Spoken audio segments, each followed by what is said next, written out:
Hello viewers, আসসালামু আলাইকুম। মেয়েকে নিয়ে চলে আসলাম সিনে কমপ্লেক্সে মুভি দেখতে। চলো দেখি কি কি মুভি চলছে, আর মেয়েই বা কোন মুভি পছন্দ করে এটাও জানা দরকার। ওর পছন্দেই দেখবো আজকে মুভি। আমরা চলে যাচ্ছি সিনে কমপ্লেক্সের মুভি শোয়িং চার্টের দিকে। এখানে টিকিটের খুব বেশি ভিড় নেই, কারণ এখনও অনেক সময় বাকি মুভি শুরু হতে, যার কারণে অল্প অল্প ভিড়। আমরা আমার মেয়ে এবং আমি দুজনে একটু ঘুরে দেখছি যে আসলে এই মুহূর্তে কি চলছে, কোন কোন মুভি চলছে। জুরাসিক পার্ক ওয়ার্ল্ড, দেখি এটা পছন্দ করে কি না। আজকে ওর পছন্দেই মুভি দেখা হবে, যেহেতু তাকে নিয়ে আসছি, ওর যেটা পছন্দ সেই মুভিটাই আজকে দেখব। আর এখানে চলছে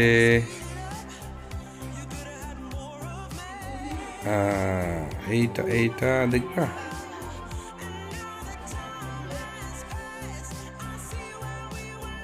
নাকি? এটা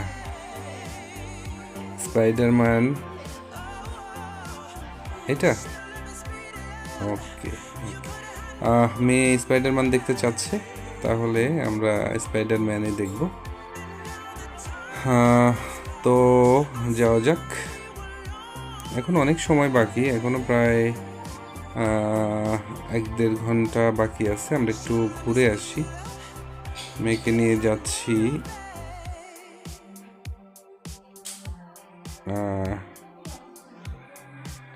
দেখি একটু ঘুরে ঘুরে ওকে কোথায় দেখি। এখানে এই জায়গাটায় খুব সুন্দর একটা পার্ক আছে, হ্যাঁ, যেটা হচ্ছে সিনে কমপ্লেক্সের ঠিক অপোজিটে এটা বাচ্চাদের অনেক রাইডস আছে। আমরা ওই দিকটায় যাই, দেখি রাইডসে তোলা যায় কিনা, যেহেতু 1-1.5 ঘন্টা সময় আছে। চলো যাওয়া যাক।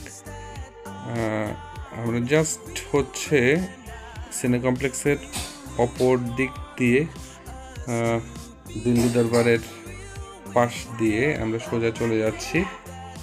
দেখি এই মুহূর্তে খোলা আছে কিনা। আসলে এত সকালে খোলা থাকে না, নর্মালি 12টা-1টায় ওপেন হয় রাইডসগুলা।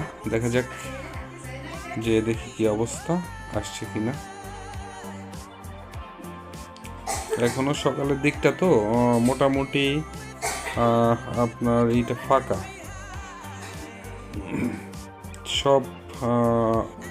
সব জায়গাটাই মোটামুটি ফাঁকা। ফুডকোর্টের আমরা ফুডকোর্টটা পুরোটাই ফাঁকা দেখতে পাচ্ছি, অর্থাৎ এখনো কাস্টমার আসে নাই, বা আমাদের মতো যারা মুভি দেখার উদ্দেশ্যে আসছে 2-4 জন এখানে আছে। চলে আসলাম রাইডসের ওখানে। দেখি মেয়েকে কোনো রাইডসে তোলা যায় কিনা, অর্থাৎ ওপেন হয়েছে কিনা এটা আমি একটু শুনে নেই। হ্যাঁ আঙ্কেল, ওপেন হয়েছে 12টায় ওপেন হবে।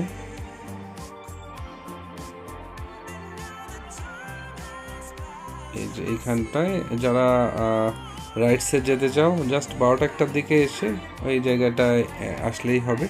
তো আমরা চলে যাচ্ছি, যেহেতু ওপেন হয় নাই, আমরা আবারও চলে যাচ্ছি। ফিনল্যান্ডের সামনে বেশ কিছু ছবি তুলছি আমি এবং আমার মেয়ে। ছবিগুলো পরের কোনো ভিডিওতে দেখাবো।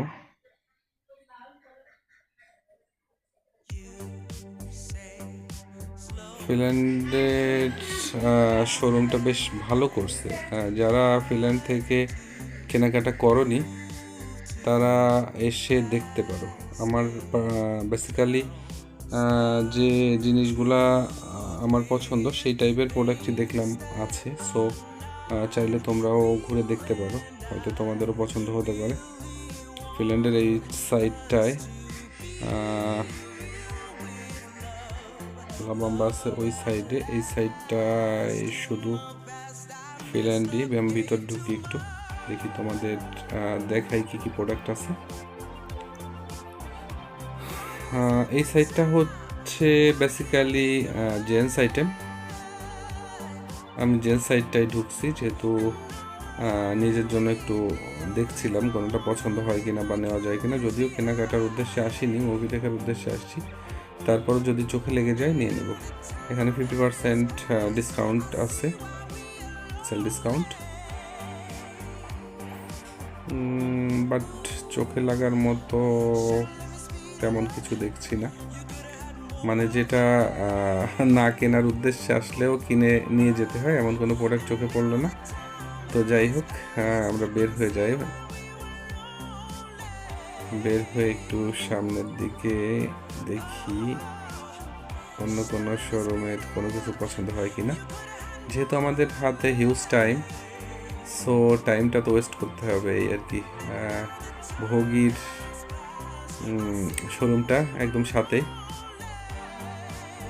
ভোগীতে আর ঢুকবো না আমরা, যেহেতু ম্যাক্সিমাম প্রোডাক্ট লেডিস আইটেম। এখানে কিছু বিউটিফুল গার্ল ছবি তোলাতুলি করছে। আমরা একটু সাইড দিয়ে যাই যাতে তাদের কোনো অসুবিধা না হয়।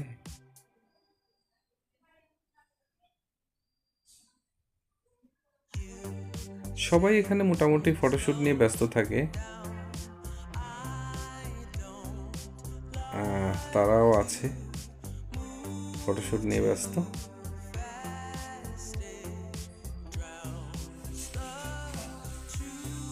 এই দিকটায় দেখা যাক কি আছে, এদিকে শেয়ার করি তোমাদের সাথে।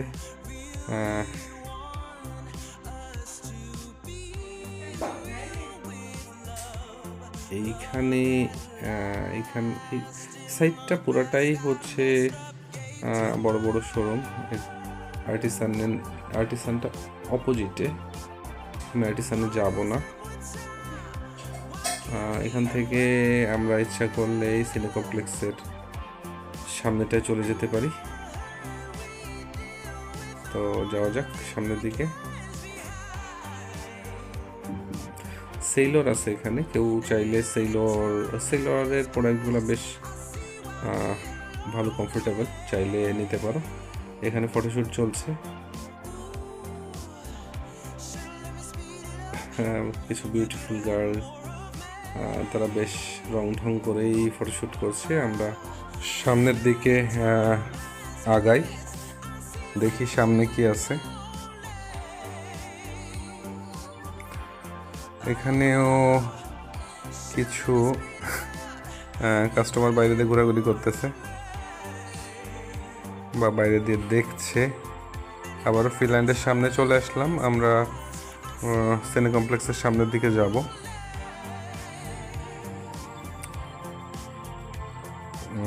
মেয়ের মন খারাপ, কারণ হচ্ছে রাইডসে উঠতে পারে নাই, এজন্য।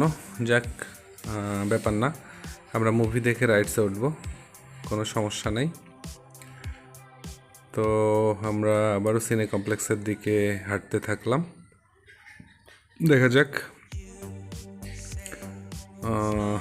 খুব বেশি সময়ও নাই, 1 ঘন্টার মতো আছে। আমরা টিকিটটা কেটে দেন একটু ঘোরাঘুরি করি, সেটা বেটার হবে। না হলে আবার সিটিং প্রবলেম হতে পারে। অবশ্য এই ইংলিশ মুভিগুলোতে খুব বেশি ভিড় থাকে না। সিটির ঠিক টপের যে ভিউটা অসম্ভব সুন্দর, আমার খুব ভালো লাগে এই ভিউটা, তাই আপনাদের সাথে শেয়ার করলাম। সাইড ভিউটা আসলে অ্যাকচুয়ালি এক একজনের কাছে এক একটা ভালো লাগে। আচ্ছা, তার আগে বলি নিচের ভিউটা কেমন লাগছে আপনাদের কাছে, দেখেন তো কিছু বোঝা যায় কিনা। একদম টপ থেকে নিচের ভিউটা দেখলে মনে হয় যে কিছু একটা মানুষের মুখ, তারপরে মানুষ বা সিংহ, এই টাইপের কিছু একটা হবে, কিছু একটা সিম্বল আর কি। তো যেটা বলছিলাম, আমার কাছে সবসময় যমুনা থেকে বসুন্ধরাটাকে একটু ডিফারেন্ট মনে হয়, কারণ যমুনার মধ্যে গেলে আমার অস্বস্তি লাগে, আমার এত বেশি স্পেস। আমার কাছে মনে হয় একটু অগোছালো টাইপের, কারণ স্পেসটা এত বেশি, যার কারণে আমার ভালো লাগে না। তাছাড়া আরেকটা ভালো না লাগার আরেকটা কারণ থাকতে পারে, সেটা হচ্ছে বসুন্ধরা সিটিতে খুব বেশি আসার ফলে এবং বসুন্ধরার একদম জন্মলগ্ন থেকে বসুন্ধরার সাথে একটা রিলেশন তৈরি হওয়ার ফলে হয়তো বসুন্ধরার উপর একটা মায়া তৈরি হয়ে গেছে, যেহেতু ধানমন্ডিতে লং টাইম থাকার ফলে বসুন্ধরাতেই আসা হয়, যমুনায় এত বেশি যাওয়া হয় না। যাই হোক, যেটা বলছিলাম, আমি চলে আসলাম সিনে কমপ্লেক্সের আবারও সামনে টিকিট কাটার উদ্দেশ্যে। সামনের দিকে যাচ্ছি, আমরা টিকিট কাউন্টারের দিকে যাই, টিকিটটা কেটে নিয়ে দেন আমরা একটু ঘোরাঘুরি করি। কারণ হচ্ছে শুরুতে টিকিট না কাটলে বা একটু আগে আগে টিকিট না কাটলে পিছনের দিকে সামনের দিকে সিট পড়লে মুশকিল, দেখতে অসুবিধা হয়। সো বেটার টিকিটটা কেটে নেওয়াই ভালো। আর হচ্ছে আরেকটা বিষয় হচ্ছে যে এই ইংলিশ মুভিগুলোতে প্রবলেম হয় না, সিট ফাঁকাই থাকে। বিশেষ করে বাংলা মুভির দিকে বেশি ঝুঁকে। তো চলো কাউন্টারের দিকে যাওয়া যাক।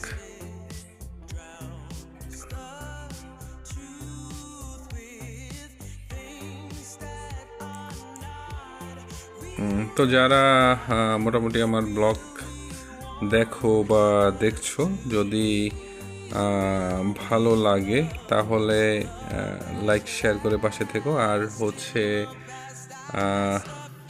আমি টিকিট কেটে ভিতরে ঢুকবো, আবার দেখা হবে অন্য কোনো ব্লগে। তো ভালো থেকো, thank you so much for watching us.